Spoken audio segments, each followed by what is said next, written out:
Class 9, Chapter 7, Packing, and from book Hive. So, in this chapter, students, we will learn about the do's and don'ts of packing and how the packing is as not a common activity, it is a work of concentration. It is a incident took place between three friends when they were going to somewhere.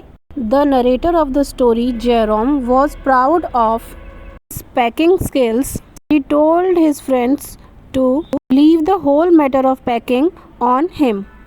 Both of his friends agreed to his offer, and George sat on an armchair.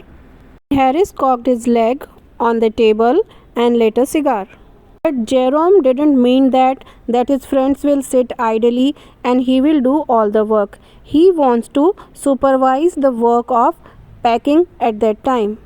However, at last, Jerome finished the packing, and then Harris said to him that Jerome had forgotten his boots. Hearing this, he got frustrated, but anyhow he has again unpacked the bag and packed his boots. After that, Jerome had a very frightening thought in his mind that he has forgotten his toothbrush.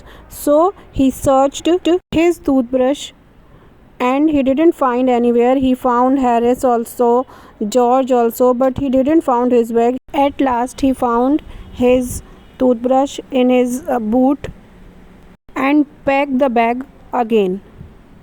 After that, George and Harris decided to pack the food items, but they didn't pack the food items well.